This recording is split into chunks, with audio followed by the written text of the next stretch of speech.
임용고시에 합격을 하고 이제 막 발령을 받아서 교사가 된 담임 선생이 된 초보 선생님 한 분이 계셨습니다. 60명이나 되는 아이들의 이름을 일일이 기억하는 것이 너무나 힘들고 어려웠습니다. 어느 날 길을 우연히 걷고 있는데 어떤 분이 반갑게 인사하시면서 저는 누구 엄마입니다. 이렇게 자신을 소개했습니다. 그러나 선생님은 그 아이가 누구인지 도무지 생각이 나지 않습니다. 아이를 기억해 보려고 안간힘을 썼습니다. 그랬더니 가까스로 어떤 아이 한 사람의 얼굴이 떠오르기 시작을 한 겁니다. 그 선생님은 밝게 웃으면서 인사했습니다. 누구 어머님이시군요. 이번 보니까 반에서 한 3등 정도 한 것 같아요. 지금처럼 열심히 하면 좋은 결실이 있을 것 같습니다. 많이 기대가 되는 그런 학생입니다. 그 말을 들은 엄마는 깜짝 놀라면서 어쩔 줄 몰라 했습니다. 모든 것이 다 선생님 덕분입니다. 너무나 좋아했습니다. 앞으로도 잘 부탁드립니다. 그렇게 인사하면서 집으로 돌아갔습니다. 그 엄마의 반응을 본 선생님은 뭔가 좀 잘못됐다라는 느낌을 받았습니다. 다음날 학교 일찍이 가서 학적부와 성적표를 살펴보고는 크게 당황을 하게 됩니다. 그 아이의 성적은 반에서 중간 정도밖에 되지 않았습니다. 선생님이 착각을 한 겁니다. 정말 난처했습니다. 기대감을 가지고 이제 성적표를 받아볼 텐데 그 엄마가 얼마나 실망할지 걱정이 되고 또 염려가 되었습니다. 행여 자신의 실수 때문에 이 죄 없는 아이가 엄마에게 곤혹을 치르지 않을까 염려가 되었습니다. 순간 이 아이와 그 엄마에게 참으로 미안해졌습니다. 선생님은 실수를 바로 잡아야겠다 생각을 했습니다. 그 방법은 엄마를 찾아가서 실수했습니다. 그렇게 사죄하는 것이 아니라 진짜 그 아이를 반에서 한번 3등 만들어 보자, 그렇게 마음을 먹었던 겁니다. 아이를 우등생으로 만들겠다고 결심한 그 선생님은 아이를 불러서 이제 상담을 하기 시작합니다. 어떤 부분이 공부가 힘든 건지, 또 무엇이 공부를 방해하는지 정말 아이에게 자세히 묻고 또 아이에게 맞는 적절한 공부 방법도 알려줬습니다. 또 아이를 계속 불러서 격려도 하고 위로도 해줬습니다. 그런데 그 아이에게 맞는 학습 방법을 찾다 보니까 학급에 있는 모든 아이들을 지도하는 이 학습 지도 능력도 놀랍게 향상이 되었습니다. 선생님의 지도를 받은 학급의 아이들이 공부에 흥미를 갖기 시작을 합니다. 그 아이들이 고학년으로 진급한 후에도 계속해서 학업을 잘 따라왔고 마침내 그들이 원하는 대학에 진학을 하게 되었습니다. 이름을 착각했던 그 아이도 자신이 원하는 대학에 합격을 하게 됩니다. 졸업식 날 부모가 찾아와서 그 선생님의 손을 잡더니 선생님 덕분에 이 아이가 변했습니다. 그렇게 감사의 말을 전했습니다. 선생님은 기뻐하면서도 또 미안한 마음이 들어 속으로 말을 합니다. 어머님, 그때 제가 착각을 했습니다. 거짓말을 한 저의 실수를 메우려고 노력했던 것이지 제 자신이 그렇게 훌륭한 사람은 아니었습니다.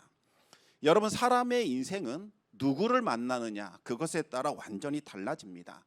나의 가치를 알아주는 사람, 그것을 개발할 수 있도록 도와주는 사람을 만나면 날개를 달고 하늘을 날아오르게 되지요. 하지만 나의 가치를 깎아내리고 자존감을 떨어뜨리는 사람을 만나게 되면 내 안에 있는 날개가 꺾이게 되고 추락하게 됩니다. 이제 후로는 더 이상 하늘을 쳐다보지도 않는 실패자의 삶을 살아갈 수도 있습니다. 세계에서 가장 지능이 높은 천재들만 가입하는 이 멘사협회라는 것이 있지요. 이 멘사협회의 회장 가운데 빅터 세리브리아코프라는 분이 있습니다. 이분의 IQ는 173이었지만 오랫동안 IQ 173의 천재 빅터로 살아온 것이 아니라 IQ 73의 바보 빅터로 살아오게 됩니다. 빅터는 아주 높은 지능을 가지긴 했지만 어릴 때부터 좀 말투가 어눌했고 늘 수줍음이 많았습니다. 사람들 앞에 나서는 것을 싫어했고 주눅이 들어 있었습니다. 친구들은 그런 빅터를 좀 우습게 봤고 따돌리며 괴롭혔습니다. 어느 날 학교에서 IQ 테스트를 하게 되었는데 선생님은 이 빅터의 IQ는 73이다 그렇게 알려줬습니다. 그런데 여러분, 이것은 사실이 아니었습니다. 실제로는 173이었습니다. 그런데 선생님이 빅터는 바보다라는 이 편견에 사로잡혀서 맨 앞에 있는 숫자 1을 보지 못한 겁니다. 173이 아니라 73으로 본 거지요. 그 후로 친구들은 바보 빅터 이렇게 놀리기 시작을 합니다. 돌고래보다 지능이 낮다면서 돌고래 이 성대 묘사를 하면서 빅터를 괴롭히기 시작을 합니다. 빅터도 자기 자신을 바보로 여기면서 정말 바보처럼 살았습니다. 그러던 어느 날 빅터는 도로에 이 광고판에 적혀 있는 수학 공식 하나를 무심코 풀게 됩니다. 이것을 계기로 이 창의력 있는 인재들을 뽑는 회사에 들어가게 됩니다. 빅터는 용기를 얻었고 나도 뭔가를 할 수 있구나, 그와 같은 생각을 하게 됩니다. 하지만 어린 시절 괴롭혔던 그 친구가 회사에 들어오면서 이 친구는 바보였다는 사실이 들통나 버렸습니다. 그래서 빅터는 또 그 회사에서 나와 떠돌이 생활을 하게 됩니다. 그런데 이 빅터에게는 언제나 자신을 믿어주는 이 레이첼이라는 선생님이 계셨습니다. 선생님은 빅터가 바보가 아니라는 사실을 믿어줬고 늘 용기를 북돋아줬습니다. 빅터는 레이첼 선생님의 권유로 함께 학교를 방문해서 자신의 IQ 기록을 열람하게 됩니다. 놀랍게도 73이 아니라 173으로 적혀 있는 것을 보게 됩니다. 빅터는 비록 선생님의 실수로 이 17년간을 바보로 살아왔지만 그것은 그 누구의 잘못도 아닌 자신의 잘못이라면서 눈물을 흘렸습니다. 나 자신을 믿지 못한 자신이야말로 진짜 바보였다, 이렇게 인정을 합니다. 그 후로 빅터는 과거의 상처를 극복했고 이 괴력의 천재성을 발휘하면서 과거와는 전혀 다른 모습으로 살아가게 됩니다. 여러분, 거듭 말하지만 사람의 인생은 누구를 만나느냐, 그것에 따라 완전히 달라지게 되죠. 따라서 우리는 기도할 때마다 만남의 축복을 위해서 기도하셔야 합니다. 좋은 친구를 만날 수 있도록, 좋은 스승을, 또 좋은 멘토를, 또 좋은 배우자를 만날 수 있도록 늘 기도해야 합니다. 무엇보다도 우리 자신이 다른 누군가에게 좋은 사람이 되어야 합니다. 그런데 만남의 복 중에서 가장 크고 복된 만남이 바로 하나님과의 만남입니다. 하나님을 진정으로 만나게 되면 우리 인생은 완전히 달라지게 되지요. 사망에서 생명으로 옮겨지게 됩니다. 저주의 상태에서 복된 상태로 바뀌게 됩니다. 죄인의 신분에서 의인의 신분으로 바뀌게 되고 어둠과 흑암과 사망의 권세에 매인 존재에서 이제는 빛과 진리의 자녀로 바뀌게 됩니다. 그뿐만이 아니죠. 하나님과 동행하는 사람들은 살리고 고치고 회복시키는 복의 근원으로 살아가게 됩니다. 우리가 자녀들에게 반드시 전수해 줘야 하는 것, 이것이 바로 하나님과의 만남, 바로 이 신앙입니다. 신앙의 유산을 전수해 줄 수 있어야 합니다. 우리가 이 신앙의 유산을 물려주면 아이들은 생명의 길, 의로운 길, 빛의 길로 걸어가게 될 겁니다. 아이들에게 많은 재산을 물려주고 또 많은 교육을 시켜주는 것도 중요하지만 신앙의 전수가 이루어지지 않는다면 아이들은 어둠에 갇혀 방황하게 될 겁니다. 디모데후서 3장 16절과 17절 말씀을 제가 읽어드리겠습니다. 모든 성경은 하나님의 감동으로 된 것으로 교훈과 책망과 바르게 함과 의로 교육하기에 유익하니 이는 하나님의 사람으로 온전하게 하며 모든 선한 일을 행할 능력을 갖추게 하려 함이라. 우리가 읽고 있는 이 성경은 정말 능력이 있는 책입니다. 교훈과 책망과 바르게 함과 의로 교육하는데 아주 유익합니다. 이 성경을 읽고 성경 말씀을 따라 살아가는 자들은 하나님의 사람으로 온전하게 성장하게 되며 선한 일을 행할 수 있는 능력을 갖추게 됩니다. 이 말씀은 사도 바울이 자신의 영적인 아들 디모데에게 마지막으로 남긴 유언과도 같은 말씀입니다. 디모데는 어머니와 외할머니에게서부터 이 성경을 배웠습니다. 주일학교에서 말씀을 배우기 전부터 이미 이 집안에서 외할머니로부터 어머니로부터 성경을 배운 거지요. 유대인들은 교육 중에서 가장 중요한 교육은 바로 어머니의 성경 공부다, 그렇게 말을 합니다. 자녀들이 말을 배우기 시작을 하면 말씀을 가르치는데 강압적으로 반복적으로 가르치는 것이 아닙니다. 말씀을 배우는 것은 즐겁고 기쁜 일이다, 이것을 알려주고자 히브리어 이 알파벳 글자마다 꿀을 찍어 아이들에게 먹게 합니다. 아이들은 그 꿀맛을 통해서 말씀을 배우는 것이 즐겁고 기쁘다라는 사실을 깨닫게 됩니다. 어려서부터 배운 이 말씀은 10년 깊숙이 뿌리를 내리게 됩니다. 어려서부터 배운 말씀은 머리로 들어가는 것이 아니라 피로 흘러 들어간다, 그와 같은 말이 있습니다. 어린 시절 어머니에게서 받은 그 교육이 있었기에 이스라엘은 2000년간 국가가 없었음에도 불구하고 또 여러 나라에 흩어져 살았지만 자신들의 언어를 기억할 수 있었고 하나님의 백성이라는 정체성을 가지고 살 수 있었던 겁니다. 유대인들은 철저히 어머니 중심의 모계 사회입니다. 아버지가 유대인이라 할지라도 어머니가 이방 사람이라고 한다면 그 자녀는 이방 사람으로 취급받게 됩니다. 비록 아버지가 이방인이라 할지라도 어머니가 유대인이라면 그 자녀는 유대인이 되는 거죠. 유대인이냐 아니냐를 결정하는 것은 바로 이 어머니의 말씀 교육, 이것이 자녀에게 전수되었느냐 그렇지 않느냐로 결정되는 겁니다. 어머니의 신앙 교육이 중요하다는 것을 언급할 때마다 꼭 등장하는 사람이 미국의 대통령 아브라함 링컨입니다.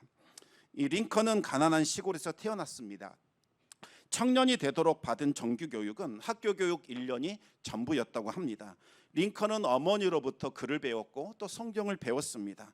그런데 불행하게도 링컨이 11살 되던 해에 어머니가 갑자기 세상을 떠나게 됩니다. 그 어머니가 임종의 자리에서 아들 링컨에게 성경책 한 권을 주면서 유언을 남깁니다. 아들아, 엄마가 너를 먼저 남겨두고 하나님 앞으로 가야 할 것 같다. 엄마는 너에게 좋은 집도 좋은 땅도 또 많은 재산도 물려줄 수 없단다. 하지만 너에게 이 성경책 한 권을 유일한 유산으로 주고 간다.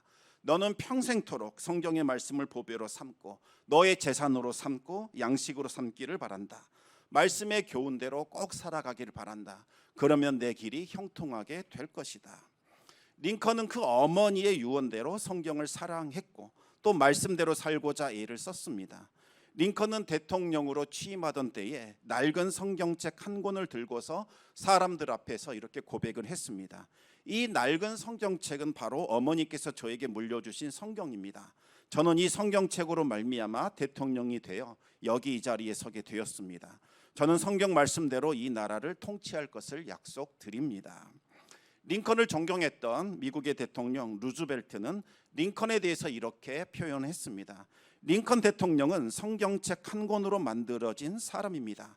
그분은 성경 속에서 배운 진리를 자기 실제 생활에 적용해서 자신의 일생을 더할 나위 없이 영광스러운 생애로 만들었습니다. 그분은 성경과 함께 숨쉬고 성경과 함께 살아낸 위대한 하나님의 사람입니다. 또 미국 학생들이 배우는 교재 중에서 미국을 사랑했던 사람들이라는 책이 있는데 그 책에 링컨을 이렇게 소개하고 있습니다. 그는 가정 형편이 어려워 학교 공부는 많이 하지 못했지만 성경을 읽고 또 읽어 위대한 사람이 되었다. 링컨의 생애를 기록한 작가는 링컨에 대해서 또 이렇게 평가를 합니다. 하나님께서는 링컨에게 위대한 사람이 될 만한 조건은 한 가지도 주지 않으셨다. 다만 그에게 가난과 훌륭한 신앙의 어머니만을 주셨을 뿐이다. 그런데 여러분, 오늘 안타깝게도 성경을 보면 솔로몬의 아들 르호보암은 어머니에게로부터 제대로 된 신앙 교육을 받지 못합니다. 왜냐하면 르호보암의 어머니는 이방 여인 나아마였기 때문입니다. 오늘 본문을 보시면 르호보암이 왕이 되어 한 일을 언급하고 있는데 정말 특이한 것은 시작하는 문단에 그의 어머니가 나아마 사람, 암몬 사람 나아마였다 이렇게 시작을 합니다. 17절을 보시면 21절을 보시면 르호보암이 17년간 왕으로 통치했는데 그의 어머니의 이름은 나아마요 암몬 사람이었다 이렇게 말을 하지요. 그리고 마지막 또 31절을 보시면 이제 르호보암이 17년의 통치를 다 마치고 죽음을 맞이하여 다윗성에 장사되는데 마지막에 이렇게 글이 나옵니다. 그의 어머니의 이름은 나아마요 암몬 사람이었다 이렇게 마무리를 짓고 있습니다. 다시 말하면 르호보암의 17년 통치는 그의 시작도 그의 마지막도 그의 어머니 나아마의 영향이 절대적이었다라는 것을 의미하는 겁니다.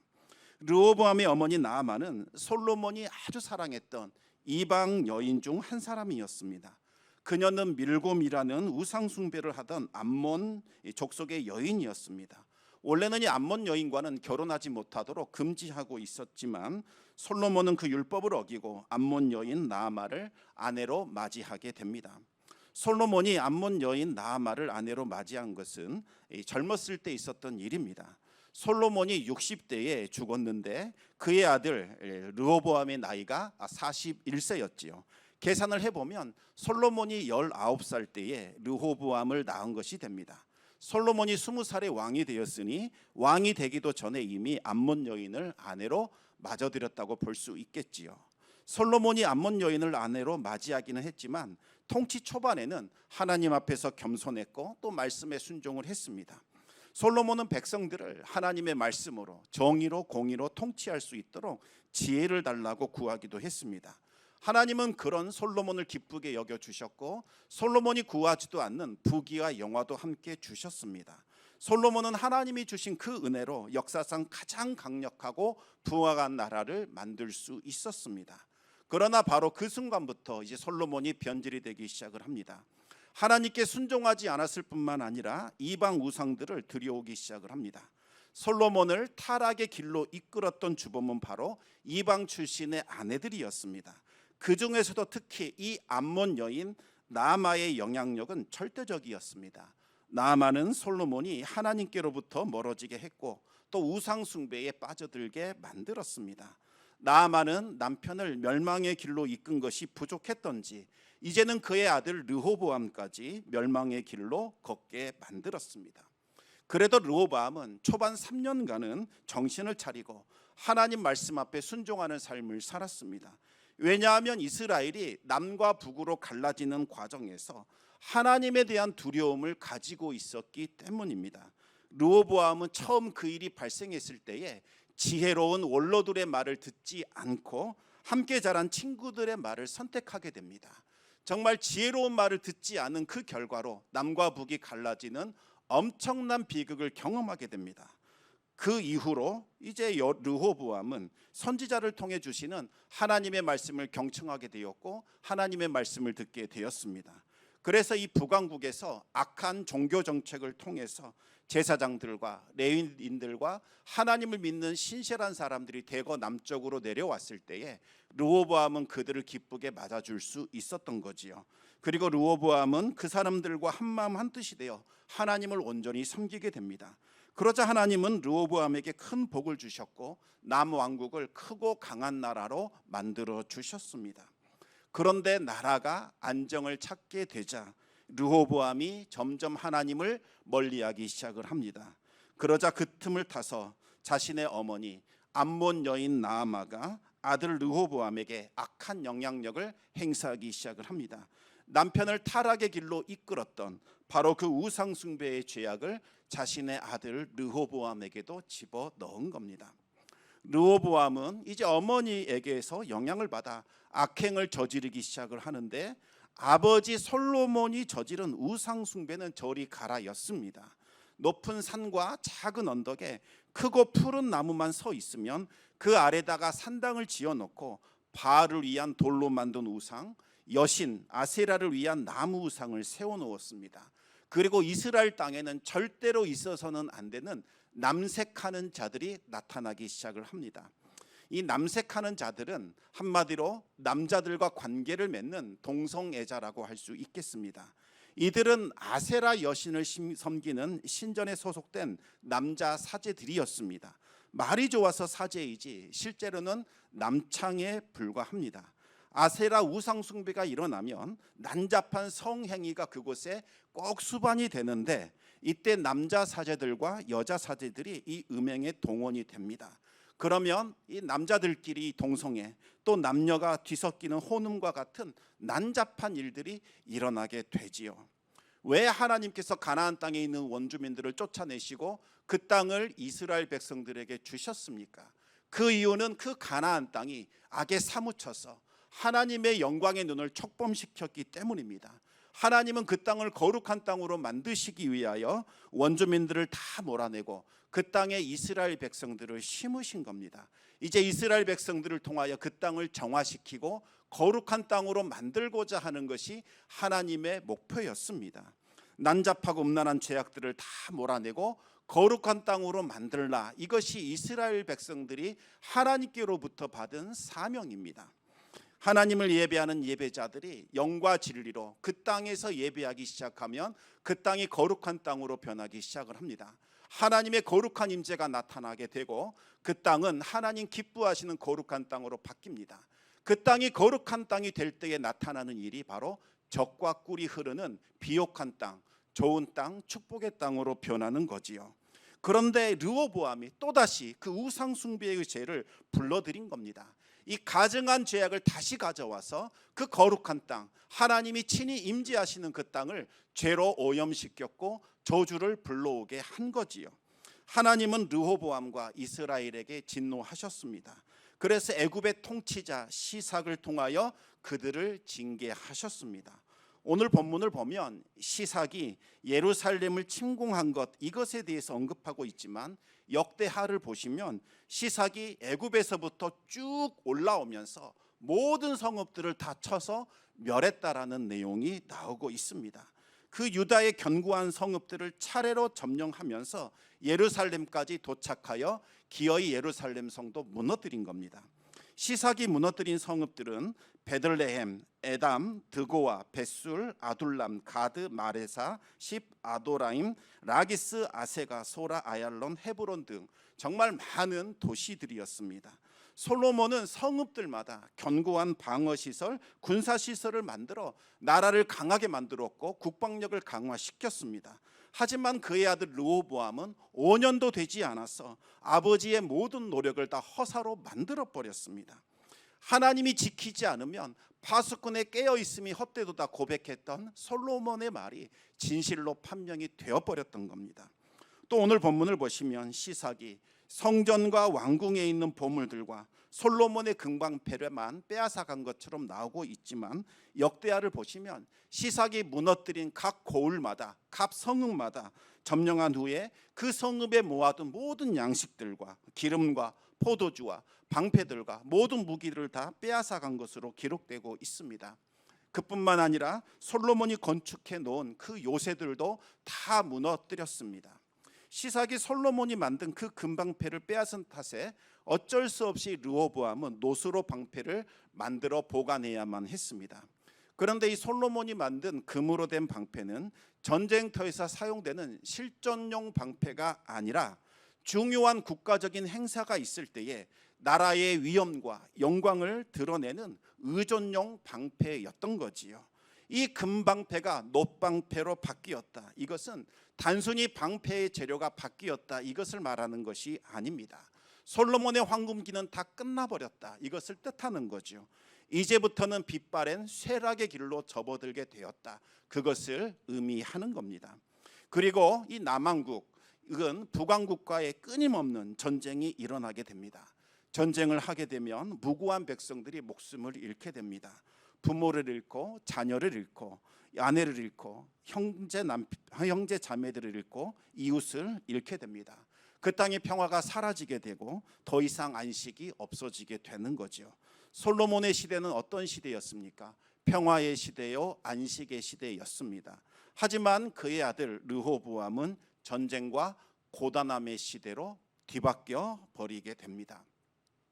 어쩌다가 이와 같은 일이 일어나게 되었을까요? 바로 그 시작과 끝에 르호보암의 어머니 암몬 여인 나아마의 이름이 두 번이나 등장을 합니다. 암몬 여인 그 나아마로 인하여 솔로몬의 부귀와 영광과 그 평화가 아들에게도 이어지지 못했던 겁니다. 사라지고 없어져 버렸습니다.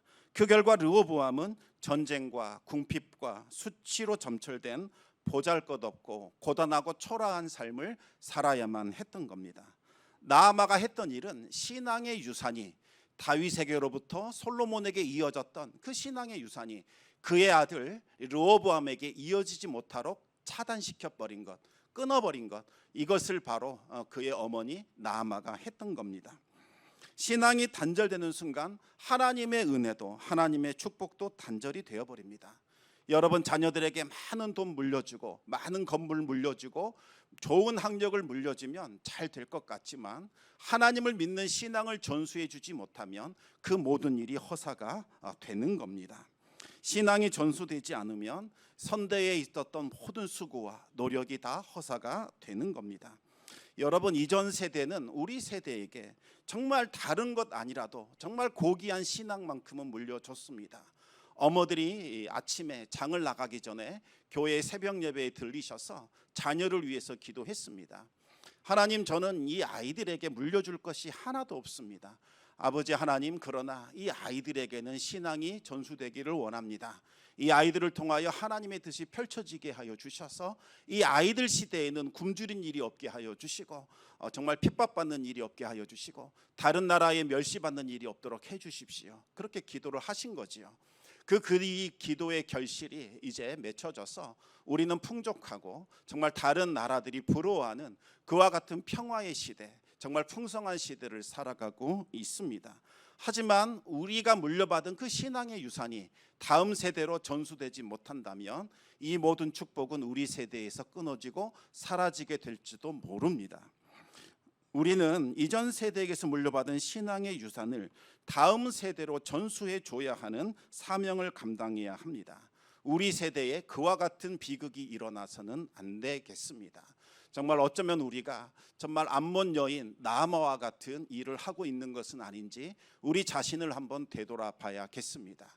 하나님께서 우리나라를 복되게 하셨고 정말 신앙의 유산을 전수해 주셨는데 그 모든 것들을 헛되이 우리가 사용해 버리고 더 이상 전수해 주지 못하는 그와 같은 불신의 모습으로 살아가고 있는 것은 아닌지 돌아보기를 바랍니다. 하나님께서 우리에게 맡겨주신 사명 잘 감당할 수 있기를 바랍니다. 우리가 물려받은 신앙들 다음 세대, 정말 우리 다음 세대를 위해서 기도하고 그 세대를 세우는 일에 정말 최우선의 목적과 사명을 두고 살아가야겠습니다. 이 일에 협력하고 이 일에 동참할 수 있는 우리 성도님들과 우리 청담교회 되기를 우리 주님의 이름으로 축원합니다. 이 시간 같이 우리 같이 기도하기를 원합니다. 정말 우리가 받은 신앙들이 우리 세대에 끝나버리는 것은 아닐까? 그와 같은 두려움이 정말 많습니다. 우리 교회에 뿐만 아니라 다른 교회를 가보면 나이 드신 어르신들만 교회를 차지하고 있는 것 보게 되지요. 그분들이 교회를 일으켜 세우셨고 지금도 교회를 지키고 계십니다. 그러나 그분들 한 분 두 분 사라지게 되면 과연 이 넓은 이 공간 가운데 과연 몇 사람이나 하나님을 찾고 하나님을 예배할 수 있을까?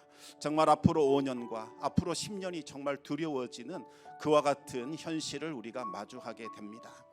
하나님 정말 은혜를 베풀어 주셔야겠습니다. 우리가 사활을 걸고 다음 세대를 일으키는 이 일에 정말 전심전력할 수 있도록 아버지 하나님 은혜 베풀어 주시옵소서. 다음 세대가 살아나게 하여 주시고 우리의 자녀들이 다시 신앙의 자리로 돌아올 수 있도록 정말 우리에게 마지막으로 정말 능력과 힘을 더하여 주셔서 그 사명 잘 감당할 수 있게 해 주시옵소서. 우리 같이 기도함으로 주님 앞에 나아가겠습니다.